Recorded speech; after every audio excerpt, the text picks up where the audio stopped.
Good evening बच्चों। आज जो हम लोग डिस्कस करेंगे वो आपके second year DL second year का S5 का पहला टॉपिक है। 5th चैप्टर का पहला टॉपिक विद्यालय का भौतिक वातावरण, शौचालय, जल स्रोत, कचरे का निपटान या फिर प्रबंधन। तो ये तीनों चीज़ें जो हैं उसको हम लोग एक एक करके देखेंगे। तो सबसे पहले है कि विद्यालय का भौतिक वातावरण। तो विद्यालय का भौतिक वातावरण में सबसे पहली चीज़ें क्या आती है कि एकेडमिक जो भवन होता है, विद्यालय भवन, ठीक है। तो विद्यालय भवन आ गया। अब विद्यालय भवन के अंदर जो है कि शौचालय होगा और उसमें जो है पानी की व्यवस्था होगी। उसके बाद हो गया आपका कि आपका प्लेग्राउंड होगा, लाइब्रेरी होगा, लैब होगा, क्लासरूम होगा। ये सारी चीज़ें जो है वो विद्यालय के भौतिक वातावरण में आते हैं, ठीक है। अब इसमें हम लोगों को जानना है किसके बारे में, शौचालय के बारे में। शौचालय, जल स्रोत और कचरे का निपटान या फिर प्रबंधन। तो हम लोग सबसे पहले डिस्कस करेंगे शौचालय के बारे में। तो शौचालय जो है वो सबसे बहुत ज़्यादा महत्वपूर्ण अंग होता है विद्यालय भवन का, ठीक है। विद्यालय की जो साफ़ सफाई होती है इसका या फिर उसके स्वच्छ वातावरण की बात करें तो वो बहुत ज़्यादा शौचालय पर डिपेंड करता है। शौचालय अगर साफ़ सुथरा है तो मतलब कि उस विद्यालय को कहेंगे कि हाँ, ये विद्यालय जो है वो सब जगह साफ़ सुथरा है। लेकिन शौचालय भी उतना ही साफ़ सुथरा होना चाहिए, तभी जाकर कहेंगे कि ये विद्यालय जो है साफ़ सफाई और स्वच्छता के ऊपर ध्यान देता है, ठीक है। तो शौचालय जो है उस वहाँ पे जो है जितने सारे मतलब क्लासरूम होते हैं, जो बच्चे होते हैं उस विद्यालय में, तो उसके अनुसार वहाँ शौचालय होना चाहिए, ठीक है। स्टाफ्स हैं तो स्टाफ के लिए शौचालय अलग होना चाहिए, महिला के लिए अलग हो, पुरुष के लिए अलग हो, जो गर्ल्स चाइल्ड है मतलब छात्राएं हैं उसके लिए शौचालय अलग हो, बॉयज़ जो हैं छात्र हैं तो उनके लिए शौचालय अलग हो। शौचालय में जो है कि पर्टिकुलर मतलब कि जितना चाहिए शौचालय उतना होना चाहिए। वहाँ पे पानी की व्यवस्था होनी चाहिए, बेसिन होना चाहिए, बेसिन में हैंड वॉश रखा रहना चाहिए, प्रतिदिन शौचालय की सफाई होनी चाहिए। तो इससे क्या होगा कि बच्चे जो है वो संक्रमण से बचे रहेंगे, वे स्वस्थ रहेंगे, ठीक है। तो इन सब चीज़ों पे जो है विद्यालय प्रशासन को ध्यान देना चाहिए, ठीक है। जो शौचालय के फर्श होते हैं वो ढलान होने चाहिए वहाँ पे, ताकि जो है कहीं पानी का जमाव ना हो और उस वहाँ पे नियमित रूप से साफ़ सफाई के साथ मतलब कि उसको सूखा रखने की भी व्यवस्था होनी चाहिए। वहाँ पे रोशनी भी अच्छी आनी चाहिए, हवादार भी होना चाहिए, मतलब वेंटिलेशन होना चाहिए, ठीक है, ताकि मतलब कि बदबू ये सब ना रहे। डेली सैनिटाइज होना चाहिए, ये सब चीज़ों पे जो है ध्यान देना चाहिए। बच्चों में भी जो है वो हाथ धोने के लिए मतलब कि उन लोगों को जो है बीच बीच में हाथ धोने के लिए प्रेरित करना चाहिए। शौच जाने के बाद जो है हाथ धोने के लिए, ये सब चीज़ें जो है बच्चों को गाइडलाइन देनी चाहिए, ठीक है। तो ये हो गई शौचालय की बात। दूसरा हम लोग आते हैं किसमें कि जल स्रोत में। तो जल स्रोत जो है ये भी बहुत महत्वपूर्ण है विद्यालय के लिए, क्योंकि बच्चे जो हैं वो उतना पानी तो नहीं ला सकते जितनी कि उनको ज़रूरत है पीने के लिए। तो विद्यालय की ये जिम्मेदारी बनती है कि वो स्वच्छ और शुद्ध पानी बच्चों को मुहैया करवाए, अवेलेबल करवाए, ठीक है, अपने विद्यालय में। तो विद्यालय को चाहिए कि वो जो है RO वाटर या फिर मतलब शुद्ध पानी जो है वो बच्चों के लिए जो है वो मुहैया करवाए। ये सब चीज़ें जो है बहुत ही मूलभूत चीज़ें हैं। बच्चे जो हैं उनको बताना भी चाहिए कि वो समय समय पर पानी पीते रहना चाहिए, ताकि उनका जो बॉडी है वो डिहाइड्रेट ना हो। उनके बॉडी को कितने पानी की ज़रूरत है तो उनको बीच बीच में जो है वो उसी तरह से पानी पीना चाहिए। पानी पीने से क्या क्या फ़ायदे होते हैं और पानी जो है अगर नहीं पिएंगे तो क्या क्या प्रॉब्लम हो सकता है, तो ये सारी चीज़ें जो है वो बच्चों को बताना ज़रूरी है। उसके बाद है कि जो जल स्रोत है या फिर तो वो साफ़ सुथरे जगह, वहाँ का जो स्पेस है, जगह है, वो भी साफ़ सुथरा होना चाहिए।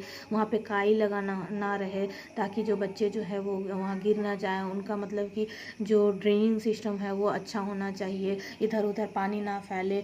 जो पानी का स्रोत है वहाँ पे जो है वो नल सिस्टम होना चाहिए, टैप वाटर, ताकि जो बच्चे हैं वो मतलब कि पानी ठीक से ले पाएँ। उसके बाद है कि वहाँ पे जैसे ग्लास रखा रहता है, तो वो ग्लास भी है कि बच्चे जो हैं उनको बताने चाहिए कि अच्छे से धोकर यूज करना, नहीं तो अपना बोतल रखो, बोतल से पानी जाकर ले लो और वहाँ पे बोतल से ही अपना पानी पियो। तो इस तरह से उनको गाइडलाइन देने ज़रूरी हैं। और अभी जानते हैं कि कोरोना है तो उसमें काफ़ी साफ़ सफाई की मतलब कि बातें बताई गई है। तो बच्चों को जो है वो कैसे साफ़ सुथरे और स्वच्छ पानी वो पिएंगे, और मतलब कि वहाँ पे एक कूड़ा कचरा नहीं फैलाना चाहिए। बच्चों को भी ये बताना चाहिए कि आप जब जा रहे हैं हाथ धोने के लिए या पानी पीने के लिए, तो वहाँ इधर उधर पानी ना छीटें और कूड़ा कचरा जो है वहाँ पे ना फैलाएं।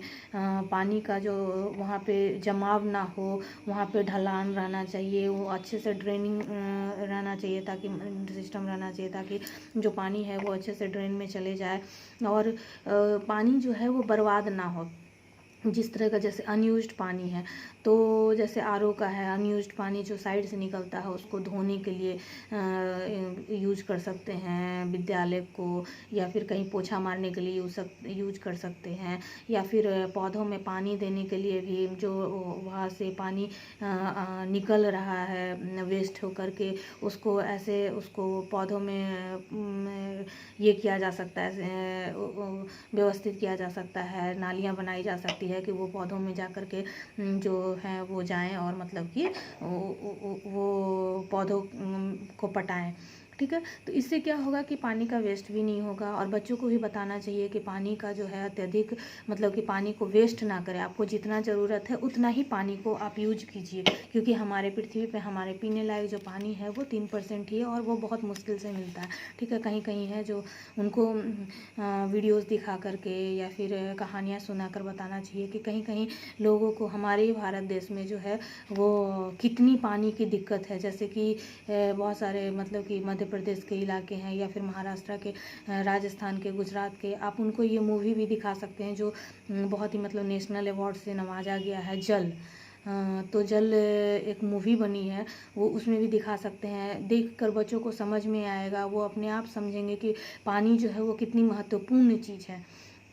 तो इस तरह से बच्चों को पानी का महत्व और उसका प्रबंधन जो है वो बहुत मतलब ज़रूरी है सिखाना, बताना। उसके बाद आता है कचरे का निपटान और प्रबंधन। तो ये भी बहुत महत्वपूर्ण चीज़ है। तो इसके लिए विद्यालय प्रशासन को चाहिए कि वो कचरों का जो है वो अच्छे तरीके से बच्चों को सिखाए, और अपने प्रशासन में भी मतलब कि अच्छे से उसको ध्यान दे। जैसे कि है जगह जगह पे डस्टबिन रखने चाहिए। ठीक है, बच्चों को बताना चाहिए कि कचरे जो है वो इधर उधर ना फैलाएं, डस्टबिन में ही फेंकें। गीला कचरा के लिए अलग डस्टबिन, सूखा कचरा के लिए अलग डस्टबिन रखें। जहाँ पे जैसे कि मिड डे मील वगैरह सरकारी स्कूलों में यूज होता है, तो उसके लिए जो है वो डस्टबिन अलग से रखें। बच्चे जहाँ पे धोते हैं बर्तन को, वहाँ पे जो है बेसिन इस तरह से बना होना चाहिए कि वहाँ पे ज़्यादा कचरा ना फैले। और डस्टबिन उनको बताना चाहिए कि सारा जो भी पार्टिकल्स है, फूड पार्टिकल्स, वो डस्टबिन में ही डालें, उसके बाद बर्तन को वहाँ धोएं। जो भी मतलब कि खाना जो है वो कम से कम वेस्ट करें, ना वेस्ट करें, क्योंकि ये बहुत वैल्यूएबल्स होता है। इसके लिए वो दूसरे उपाय भी निकाल सकते हैं कि जो वेस्ट करेगा उसके ऊपर फाइन लगेगा या कुछ भी। तो इस तरह से बच्चे जो है वो नहीं वेस्ट करेंगे, उनकी चेकिंग होनी चाहिए। फिर उसके बाद है कि क्लासरूम्स में डस्टबिन रखे होने चाहिए, हर क्लासरूम में कॉर्नर्स में डस्टबिन होने चाहिए, बरामदे में डस्टबिन होने चाहिए।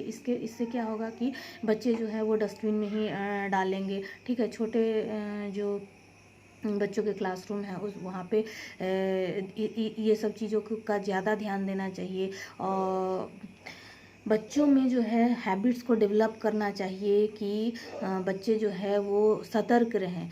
कूड़ा कचरा इधर उधर ना फैलाएं। पेंसिल भी छीलना हो तो डस्टबिन के पास में जाकर छीले, या फिर जहाँ छील रहे हैं वहाँ से उठा करके वो डस्टबिन में बाद में जाकर डालें। तो इससे क्या होगा कि उनको डस्टबिन यूज़ करने की हैबिट्स हो जाएगी, वो इधर उधर कचरे नहीं फैलाएंगे और इससे अच्छी आदतों का विकास हो जाएगा। एक बार जब अच्छी आदतों का विकास हो जाता है ना, तो वो ज़िंदगी भर मतलब कि वैसे ही जीते व्यवस्थित रूप से। तो ये सारी चीज़ें जो है उनको बहुत ज़रूरी है। जो इस स्कूल का परिसर है, विद्यालय परिसर है, इधर उधर रैपर्स ना फेंकें, वो डस्टबिन में ही डालें। फिर समय समय पे जैसे सैटरडे होता है तो सैटरडे को उनको चाहिए कि वो स्वच्छता मतलब कि कार्यक्रम भी रखें, जिसमें कि बच्चे खुद पार्टिसिपेट करेंगे फिजिकली, और वो मतलब कि विद्यालय की सफाई, हल्की फुल्की सफाई करेंगे। इससे क्या होगा कि उनकी ऊर्जा का भी मतलब कि उपयोग होगा, और मतलब कि वो अच्छे से इन चीज़ों की महत्व भी सीख पाएंगे। ठीक है, और अच्छी आदतों का मतलब कि उनमें अच्छी आदतें जो है वो डेवलप करेंगी। तो इस तरह से जो है डेली जो कचड़े लेने वाले आते हैं वो डेली जो है सुबह सुबह आकर कचड़े ले जाएं, तो इससे क्या होगा कि वो दुर्गंध नहीं फैलाएगा। ठीक है, नगर निगम वाले। तो ये सारी चीज़ें जो है कचड़े का अच्छे से निपटान होना चाहिए। और जो स्कूल में रहते हैं पेड़ पौधे, उनसे जो पत्तियां गिरती हैं तो उनका खाद बनाने के लिए यूज होना चाहिए। वर्मी कंपोस्ट यूज करना चाहिए, ताकि जो वहाँ पे फूल हैं, पेड़ पौधे हैं फूल के, उनको खाद मिल सके। तो इससे क्या है कि वो ज़्यादा ग्रो करेंगे। ठीक है, तो और बच्चों को भी ये सारी चीज़ें जो हैं वो बतानी चाहिए। उसके बाद है कि बच्चे को जो है वो कंपोजिटिंग और वर्मी कल्चर के बारे में बताना चाहिए कि कैसे जो है खाद बनाते हैं, उसको डिकम्पोज करते हैं, या फिर उसको कैसे खाद बना करके कितने दिन में वो तैयार होगा, फिर कैसे उसको यूज में ला सकते हैं, कितना वो फ़ायदा पहुंचाता है पौधों के लिए। ये सारी चीज़ें जो है बच्चों को बतानी चाहिए, क्योंकि वो जब फ़ायदा जानेंगे तभी उन सब चीज़ों को खुद में डेवलप करेंगे, और मतलब कि ये सारी चीज़ें जो हैं उनको बहुत ज़्यादा हेल्प करेगा। ठीक है, कचरे के निपटान में भी और प्रबंधन में भी। तो मुझे लगता है कि आपको ये टॉपिक जो है विद्यालय भवन का भौतिक जो वातावरण होता है उसमें कैसे शौचालय, जल स्रोत और कचरे का निपटान और प्रबंधन जो है, ये सारी चीज़ें जो है आपको अच्छे से बेहतर ढंग से समझ में आ गई होगी। ओके, धन्यवाद।